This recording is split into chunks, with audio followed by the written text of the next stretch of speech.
नमस्कार दोस्तों, कैसे आप लोग? आशा करते हैं आप लोग बहुत अच्छे होंगे। देखिए, रेलवे ग्रुप डी का आपका जो 3 अगस्त से एग्जाम है उसमें बहुत ही बड़ा बदलाव किया गया है, जिसके बारे में इस वीडियो में हम आपको बताने वाले हैं। तो जितने ही बच्चे यहाँ पर रेलवे ग्रुप डी का एग्जाम 3 अगस्त से देने वाले हैं, तो इस वीडियो को पूरे अच्छे से देखिएगा। सबसे पहली बात यहाँ पर बात करें तो रेलवे ग्रुप डी का जो 3 अगस्त से एग्जाम होने वाला है, इसमें एक चीज़ साफ बोल दिया गया है कि जो आप एग्जाम में यहाँ पर आओगे एग्जाम देने के लिए, जो आप एडमिट कार्ड लेके आओगे, ठीक है, जो आप एडमिट कार्ड लेके आओगे, तो एडमिट कार्ड के साथ साथ आप आइडेंटिटी प्रूफ भी मांगा जाता है, ठीक है। आइडेंटिटी प्रूफ को बोलते हैं आधार कार्ड। तो जो आप आधार कार्ड में लेके आओगे, तो आधार कार्ड में फोटो आपका बहुत ज़्यादा पुराना नहीं होना चाहिए, ठीक है।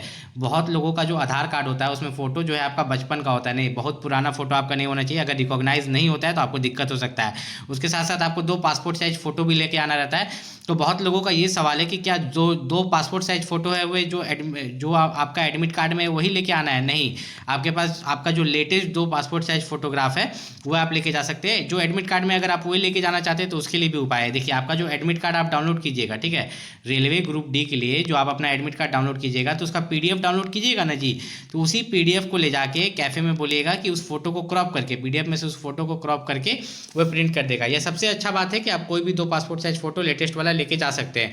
दूसरी बात यहाँ पर बात करें कि अगर आपका आधार कार्ड में जो भी आपका नाम है, ठीक है, आपका जो आधार कार्ड में नाम है वो आपका एडमिट कार्ड से मैच करना चाहिए, ठीक है, और आपके पापा का नाम भी मैच करना चाहिए सेम, और आपका डेट ऑफ बर्थ भी मैच करना चाहिए। ये तीनों चीज़ आपका पूरा आधार कार्ड से और एडमिट कार्ड दोनों मैच करना चाहिए। अगर ऐसा नहीं होता है, आपको लगता है कि ऐसा कोई डर है, तो आप पैन कार्ड या वोटर कार्ड आपके पास है तो वो भी ले जा सकते हैं, ठीक है। आधार कार्ड तो ले जाना कंपलसरी है ही है एडमिट कार्ड के साथ। अगर आपके पास पैन कार्ड या वोटर कार्ड है तो वो भी ले जा सकते हैं। मान लो कि आधार कार्ड में किसी तरह का दिक्कत निकला तो आप पैन कार्ड या वोटर कार्ड तो वहाँ दिखा सकते हो, आपको लौटना तो नहीं पड़ेगा एग्जाम सेंटर से। दूसरा यहाँ पर बात करें, जो आप एग्ज़ाम देने के लिए जा रहे हो उस एग्ज़ाम में जो है यहाँ पर नॉर्मलाइजेशन भी किया जाता है। और रेलवे में मैंने ऐसा नॉर्मलाइजेशन देखा है जिसमें मैंने 15 नंबर अपने आँख से यहाँ पर बढ़ते हुए देखे एक बच्चे के स्कोर कार्ड में, ठीक है।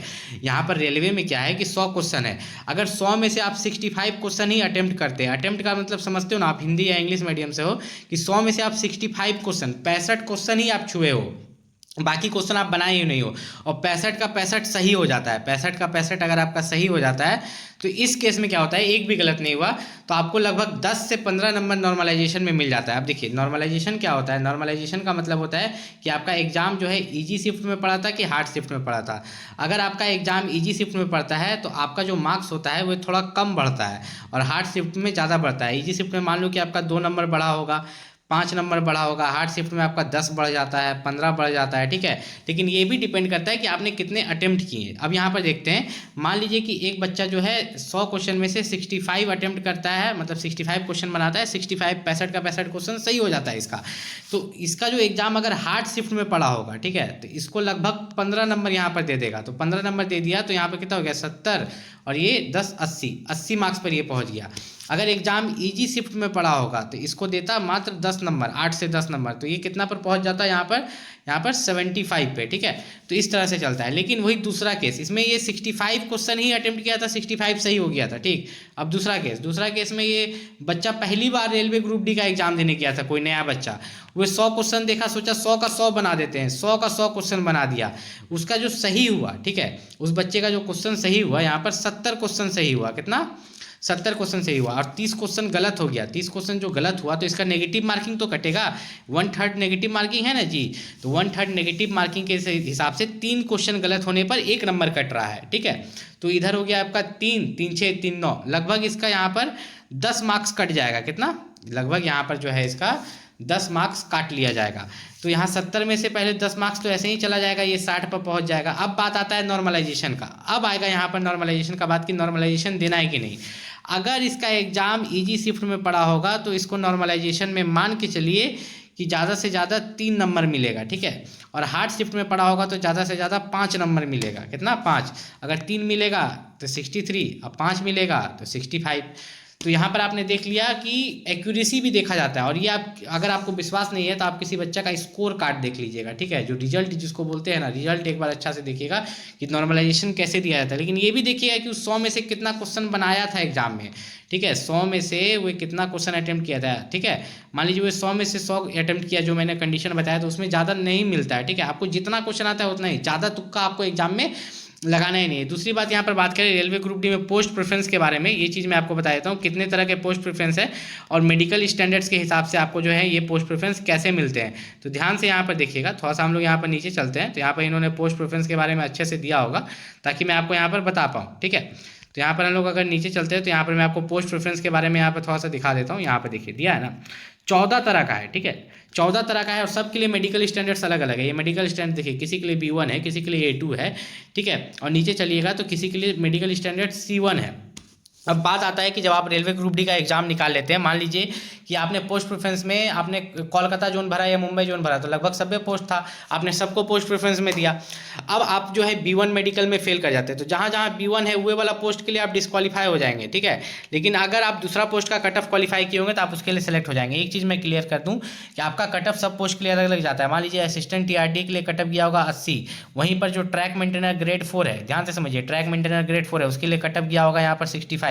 तो सभी पोस्ट, जितने भी पोस्ट दिख रहे हैं, सबके लिए कट ऑफ अलग अलग जाता है। वो भले ही आपको दिखता नहीं है, आपको बस ऐसा बता दिया जाता है कि आप 100 में से यहाँ पर 70 नंबर लाए हैं, आप इन 5 पोस्ट के लिए क्वालिफाई हैं, ऐसे बता देगा, ठीक है, इनके लिए क्वालिफाई हैं। अब पहले नंबर पर आपने ये दिया था पॉइंट्समेंट बी, तो आपको पॉइंट्समेंट बी मिल गया, ठीक है। इस तरह से आपको बता दिया जाता है। तो रेलवे ग्रुप डी की अगर आप तैयारी कर रहे हो, किसी भी तरह का दिक्कत है, आप नीचे कॉमेंट करके पूछ सकते हो।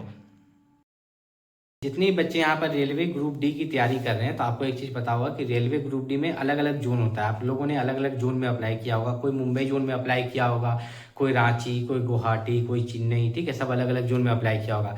लेकिन जब रेलवे ग्रुप डी में लाखों वैकेंसीज आती थी ना, 1-1 लाख वैकेंसीज, और करोड़ों बच्चे अप्लाई करते थे, तब हम लोग प्रिडिक्ट कर पाते थे कि हाँ गुवाहाटी जोन में कम जाएगा, चेन्नई जोन में कम जाएगा, ठीक है। लेकिन रेलवे ग्रुप डी में इस बार जो वैकेंसी है बहुत कम आई है, 22,000 के आसपास, वो भी सब जोन में बटा हुआ है थोड़ा थोड़ा करके। तो आपको कट ऑफ दिखेगा, डिफरेंस दिखेगा सभी जोन में, लेकिन ज़्यादा नंबर का नहीं दिखेगा। तो एक एवरेज नंबर क्या हो सकता है, एक एवरेज नंबर 100 में से क्या हो सकता है जो आप लाइएगा तो आपका रेलवे ग्रुप डी एग्जाम निकलने का चांस रहेगा। तो वो एक एवरेज नंबर है 75, ठीक है, 75 मार्क्स या 75 मार्क्स से अगर आप ऊपर लाते हो, आपने किसी भी जोन में अप्लाई किया है, तो आपका जो एग्जाम निकलने के चांसेस यहाँ पर रहेंगे। अब एक्सेप्शनल हो सकता है कि किसी जोन में जो है 65 कट ऑफ चला जाए। वो एक्सेप्शनल जोन कैसा जोन होता है, ऐसा जोन होता है जिसमें या तो सबसे ज़्यादा वैकेंसी है, या तो ऐसा जोन जहाँ पर लोग कम अप्लाई करते हैं। तो यहाँ पर आपका गुवाहाटी हो गया, चेन्नई हो गया जहाँ पर लोग कम अप्लाई करते हैं, जिसमें कम जा सकता है, मुंबई हो गया जहाँ पर ज़्यादा वैकेंसीज है कि वहाँ पर जो है आपका कम जा सकता है, ठीक है। होता क्या है ना कि जहाँ पर ज़्यादा वैकेंसीज होती है, मान लीजिए कि जहाँ पर एक जगह 100 वैकेंसी है, तो जब आखिरी में सिलेक्शन होगा तो उस जोन से 100 ही बच्चा का होगा ना। एक जगह 10 वैकेंसी है तो 10 ही बच्चा का होगा, तो आपको चांसेस कहाँ ज़्यादा है, 100 वाला में। कोई भी दिक्कत है आप नीचे कॉमेंट करके पूछ सकते हैं।